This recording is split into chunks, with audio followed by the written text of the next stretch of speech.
Here now to react is Jason Chaffetz, former Utah congressman and chairman of House Oversight Committee. He's also a Fox News contributor. Jason, the public humiliation of Jeff Sessions, how much longer can it go on? Well, Jeff Sessions is there in name only. He is absolutely worthless as the Attorney General. The single biggest thing that they're dealing with there at the DOJ, he's recused himself, and he's absolutely absent when it comes to document production and other key things within the agency. Forgive me for interrupting, whether or not he is the highest law enforcement agent in the country. I mean, it's a very significant position. It's not like he's got some position that most of us don't deal with. This is an extraordinary for the president to have lost all confidence in the highest law enforcement agent in the country is very serious. No. Yeah, and this is not the first time that the president has tweeted his displeasure with his attorney general. I wish he would leave. I think he was a good senator, and I think he's a decent human being, but he can't do the job. He's not up to it. He's there in name only. He's just occupying the seat, and they need to get into the process of nominating somebody else so they can go through that process and have a real attorney general for once. Well, of course, what started the whole lack of confidence on the president's part in Sessions was the recusal and the starting up of the special counsel on the Russian investigation. There's this new sort of line being spun now in the media that unless you're sophisticated, you don't really believe that there was a spy in the FBI that was planted in the Trump campaign. Most people who know better don't call it a spy. It was an informant, and this is regular procedure. Sort of the Jim Clapper line that in fact the informant was put in the Trump campaign to help the Trump campaign, not to spy in the Trump campaign. Where do you fit in this new scenario? Well, this is an important distinction. Everything we've said that's been said is that it was not a criminal investigation. That would be treated differently.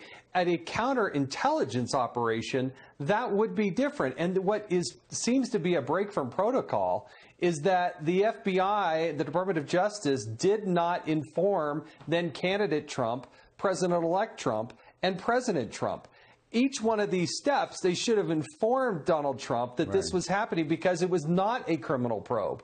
And that is a huge difference in how operationally the Department of Justice treats these things. And frankly, I'm not sure that I buy the fact that all of these FBI officials who were vehemently anti-Donald Trump, I mean, people like Peter Strzok, Bruce Orr at the Department of Justice, Andy McCabe, who lost his job because he wasn't frank, and then of course Fusion GPS, which kind of worked like a subcontractor, which was hired by the Hillary campaign. I can't believe that they would be put in the Trump campaign to help Donald Trump. Well, again, our government, when you're the nominee for president, we help you. We give you Secret Service protection. We give you CIA briefings. And if there was a counterintelligence operation, then concerned that Russians or anybody else was trying to infiltrate the campaign, they should be telling the president that. Exactly. But they didn't seem to do that. Exactly. And that's why it becomes highly suspicious, and we need more information. And we need more information. That's the bottom line. The Wall Street Journal had an editorial. It seems like it was months ago. It was just a week ago. It was titled "The Informant Who Wasn't Spying," and they were being sarcastic about that because they did think it was a spy in the Trump campaign. They said the public deserves to know who tasked the informant to seek out Trump campaign officials, what his orders were, what the justification was for doing so, and who was aware of it. Was the knowledge limited to the FBI, or did it run into the Obama White House? I would think those are questions that the American public has a right to know. And where is the national media's curiosity? They just seem to give these people a pass. They used to be so anti and so concerned about the Department of Justice and the FBI and snooping. But then if it's on Donald Trump, hey, well, they're okay with it. So the duplicity there on the Democrat side and on the national media is really quite sickening. But these are legitimate questions, and their timelines, by the way, they don't match up at all. So somebody needs to answer a whole lot of questions. Jason Chaffetz, good to see you, Jason. Thank you very much for being here. Appreciate it. Thank you. President Trump today voicing his concern that Dems will use the Russian witch hunt to subvert Republican candidates in the November midterm elections. He tweeted this: "The 13 angry Democrats, plus people who worked 8 years for Obama, we called them Obama leftovers, working on the rigged Russia witch hunt, will be meddling with the midterm elections, especially now that Republicans, stay tough, are taking the lead in the polls. There was no collusion except by the Democrats. And joining us tonight, Chris Farrell, Director of Research and Investigations at Judicial Watch. Chris, good to have you with us. Well, let's start. You know, sometimes I think if President Trump weren't focused on this, on the witch hunt, the 13 angry Democrats, that he just provides such an important perspective for everyone, including the left-wing national media, don't you think? He is his own best spokesperson. Absolutely. In a tweet, he can nail the topic in a way that no one else is really capable of doing. And so I would just encourage him to continue to communicate in that fashion, because that message has got to be heard loud and clear. You know, I'm going to say this, I'm going to make a forecast. You will not be disappointed in his commitment to tweeting. That's my strong belief.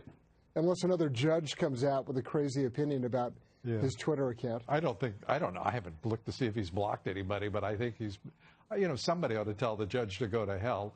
Well, I'll do it. Judge, you can go to hell. I mean, this is ridiculous, Thank you, Lou. You're welcome. I mean, it's absurd. Let's turn to Mueller. The man has, so far as I can determine right now, no judgment, no integrity, and no prospect, really, of doing any better in either category over the course of whatever life the special counsel has. Do you want to put forward a different perspective on it? No, I'm going to echo what you're saying, but I think the really important thing is that the gross number of conflicts of interest and disqualifying either alignments or previous contacts of his staff. I mean, we have documented his number two, Weissman, communicating with Sally Yates, to call, this kind of overwrought congratulations on his part. I mean, they're disqualified at face value from holding office. So let me ask you this.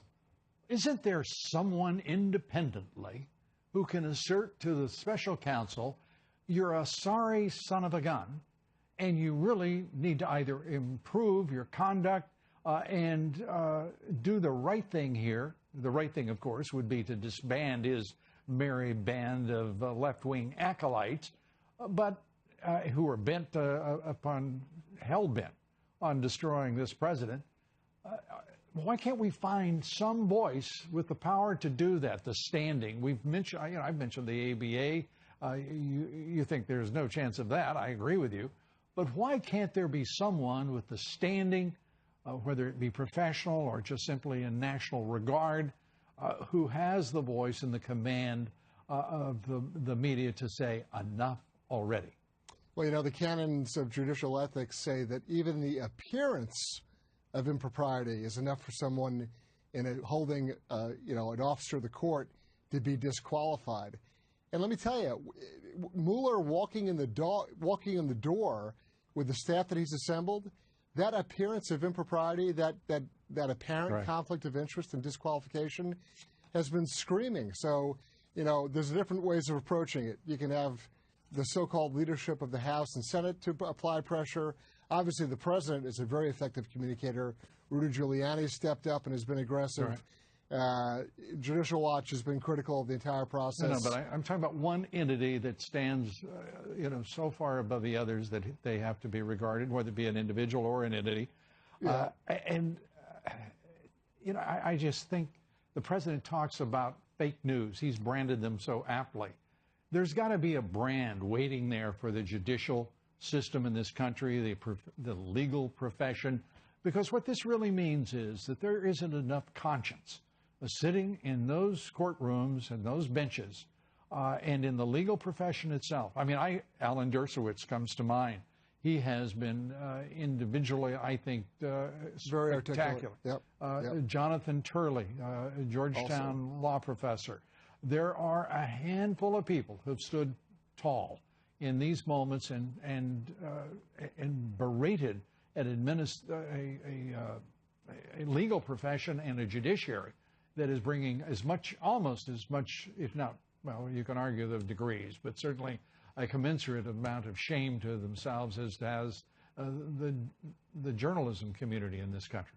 Well, the long-term consequences are that it's enormously corrosive to the public's trust in the justice system. People don't believe in the FBI anymore. Yeah, I think you're right. I think it's over. People don't believe that that if you go into a court, even if there's disagreements in philosophy, look, you're going to get a fair shake by an even-tempered, judicially balanced person who's going to look at the law and come up with a conclusion. People don't believe in that anymore, and the consequences for the country are grave. Yeah. Well, and I don't know where we're headed, but I do know this, that if the special counsel were to mess with this president further in any way, I think there would be an uproar in this country that would border on civil disobedience. I really do. The courts are a sham. The legal profession has disgraced itself. This is it's a stunning moment in history when there is such an absence of integrity in media, in the courts, in the judiciary, in the legal profession. The FBI and the Justice Department are just simply hollow institutions at this point.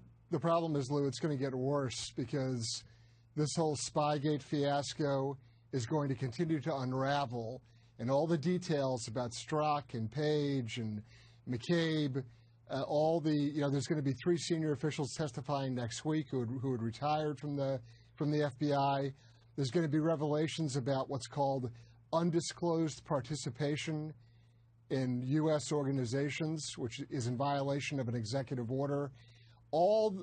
As this devolves and gets worse, it's only going to become more and more heated. And frankly, I hate to say it, but it's true. You're going to see the FBI's credibility and the Department of Justice's driven further into the ground. Yeah, it's hard to imagine that it would go much lower because it looks to me very close to rock bottom, if not rock bottom right now. Rod Rosenstein, Jeff Sessions. I mean, what do you say about these people? They've disgraced themselves and continue to do so almost daily. I'm very disappointed in Mr. Sessions. I can't explain his. Yeah. I mean, he's AWOL. Yeah. And with respect to Mr. Rosenstein, here's another guy who's complicit, right?